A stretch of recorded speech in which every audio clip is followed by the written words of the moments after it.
इस बीच मैं प्रभाकर मिश्रा का रुख कर रही हूं और देखिए साथ ही आप इस वक्त देख रहे हैं हमारे साथ समीर सिंह भी बीजेपी से जुड़ गए हैं और आपको साथ ही नजर आ रहे हैं जस्टिस सुनील गौर जी, फॉर्मर जज दिल्ली हाई कोर्ट। सर आपका स्वागत। प्रभाकर आपके पास मैं अब आ रही हूं और प्रभाकर मैं आपसे राजनीतिक और कानूनी दोनों ही पहलू समझना चाहूंगी, क्योंकि इस मामले को लेकर जिस तरह से राजनीतिक आरोप प्रत्यारोप हम देख रहे हैं, न्यायपालिका निचली अदालतों के फैसलों पर भी सवाल उठ रहे हैं और साथ ही यहां पर जो प्लेसेस ऑफ वर्शिप एक्ट है वो भी और पेचीदा नजर आ रहा है।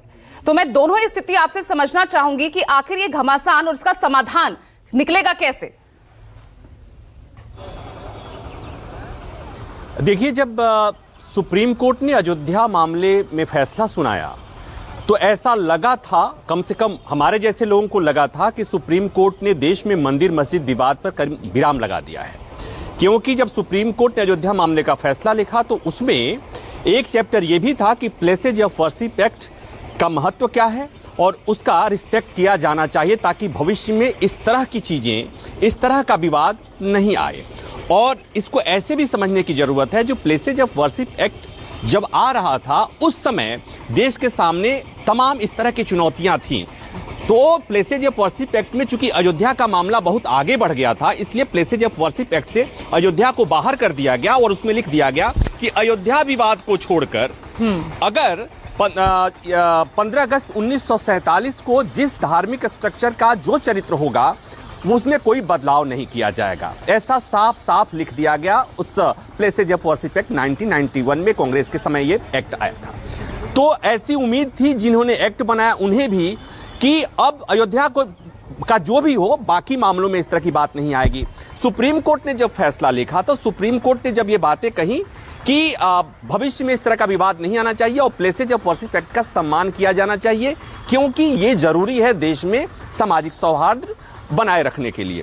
लेकिन जैसे ही सुप्रीम कोर्ट का फैसला आया उसके तत्काल बाद प्लेसेज ऑफ वर्शिप एक्ट को, जिसे सुप्रीम कोर्ट की 5 जजों की बेंच ने कहा था कि इसका सम्मान होना चाहिए, उस प्लेसेज ऑफ वर्शिप एक्ट को इसी सुप्रीम कोर्ट में चुनौती दे दी गई कुछ ही दिन के भीतर। और सुप्रीम कोर्ट ने उस याचिका पर केंद्र सरकार को नोटिस भी जारी कर दिया। 5 साल करीब बीत चुके हैं और अब तक केंद्र सरकार की तरफ से इस पे कोई जवाब नहीं आया है। सामान्यतया 4 हफ्ते, 6 हफ्ते, 8 हफ्ते, 10 हफ्ते पे सरकारें जवाब दे देती हैं, लेकिन इसमें अभी तक सरकार ने जवाब नहीं दिया है। जवाब सरकार को देना क्या है कि प्लेसेज ऑफ वर्शिप एक्ट जो सरकारी कानून है, जो ये कानून है जिसे देश की सबसे बड़ी अदालत ने भी महत्वपूर्ण बताया था, देश के लिए, देश के स्वास्थ्य के लिए बेहतर बताया था, उस कानून के खिलाफ यहाँ याचिका आई है और उस कानून को हटाने की मांग की गई है। सरकार इस पर क्या विचार रखती है, ये सरकार को बताना है। और अभी तक 4 साल से अधिक समय बीतने जा रहा है, अब तक केंद्र सरकार ने सुप्रीम कोर्ट को ये बात नहीं बताई। और उसके बाद ही उद्यान वापी का मामला शुरू हुआ, उसके बाद ही धार का मामला शुरू हो गया, उसके बाद ही मथुरा का मामला शुरू हो गया, उसके बाद ही संभल का मामला शुरू हो गया और उसके बाद ही अजमेर शरीफ का मामला शुरू हो गया। अब जो सामान्य अंडरस्टैंडिंग ये कहती है कि प्लेसेज ऑफ वर्शिप एक्ट अगर अच्छा नहीं है और सुप्रीम कोर्ट में पेंडिंग है तो सुप्रीम कोर्ट को इस पर सुनवाई कर लेनी चाहिए और ये बता देना चाहिए था देश को कि नहीं, अगर एक्ट खराब है तो क्यों खराब है, सही है तो उसके प्रोविजंस को किस तरह लागू किया जाना चाहिए। सुप्रीम कोर्ट ने उसे नहीं किया। और जब मामला ज्ञानवापी का यहाँ सुप्रीम कोर्ट आया सर्वे के खिलाफ, जब सर्वे का आदेश आ गया था तो सुप्रीम कोर्ट में मस्जिद पक्ष भागते हुए आया कि माय लॉर्ड देखिए ये प्लेसेज ऑफ वर्शिप एक्ट का उल्लंघन है और वहां पर सर्वे का आदेश आ गया, इसमें दखल दीजिए। तो उस समय तत्कालीन चीफ जस्टिस जज जो जस्टिस चंद्रचूड़ जो थे, वो उस 5 जजों की बेंच में भी थे जिसने ये कहा था कि प्लेसेज ऑफ वर्शिप एक्ट का सम्मान किया जाना चाहिए।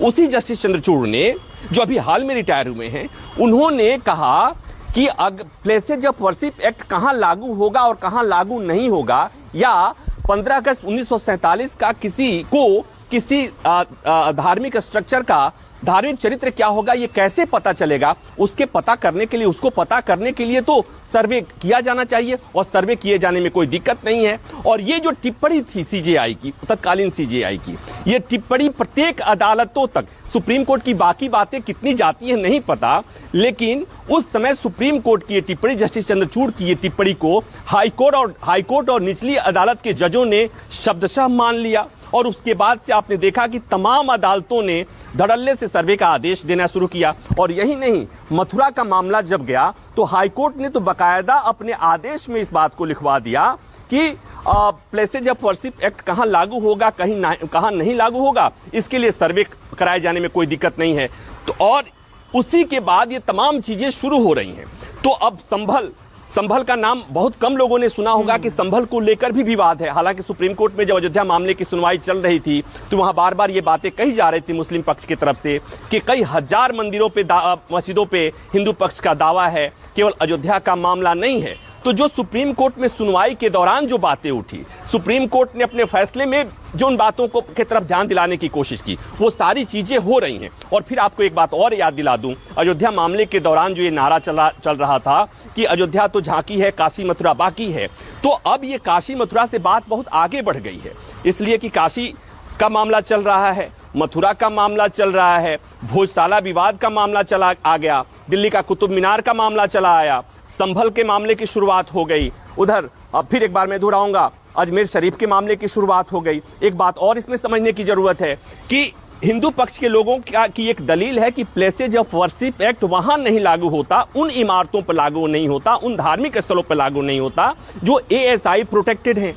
तो ये सारी चीजें अगर कोई कंफ्यूजन है तो इसे कौन दूर करेगा? उसे देश की सबसे बड़ी अदालत दूर करेगी। और मुझे लगता है कि अदालत चुप थी, अदालत ने इस मामले में कोई फैसला नहीं लिया, अदालत ने इस मामले में सुनवाई अब तक नहीं की, और इसके चलते मामले रोज नए नए खुल रहे हैं। इसलिए मस्जिद पक्ष की तरफ से एक याचिका आई है और उसमें कहा गया है कि माय लॉर्ड इसमें तत्काल दखल दिए जाने की जरूरत है। और एक ज्ञान की बात बता दूं, लोग कहेंगे निचली अदालत के फैसले के खिलाफ हाईकोर्ट में जाने का प्रावधान है, लीगल न्यायिक प्रक्रिया यही है, देश की प्रक्रिया यही है।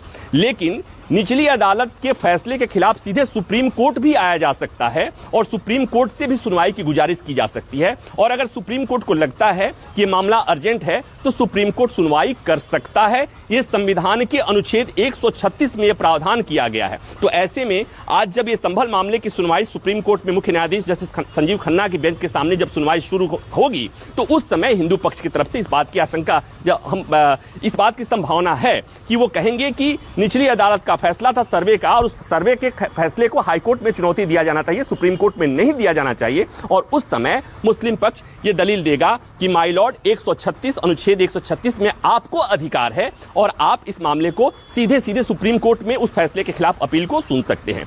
तो मुख्य न्यायाधीश की बेंच सुनवाई करेगी। ये है कानूनी चीजें।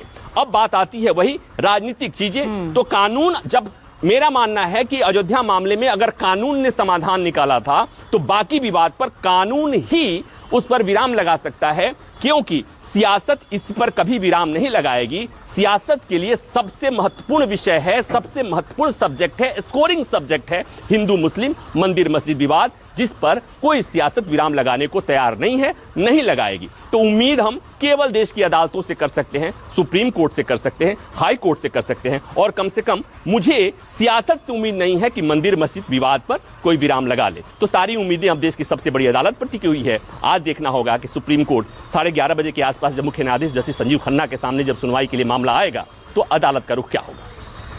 तो ऐसे में समीर सिंह, अयोध्या तो झांकी है, अभी काशी मथुरा बाकी है, ये नारा जो आपने दिया और वो ऐसा सटीक बैठा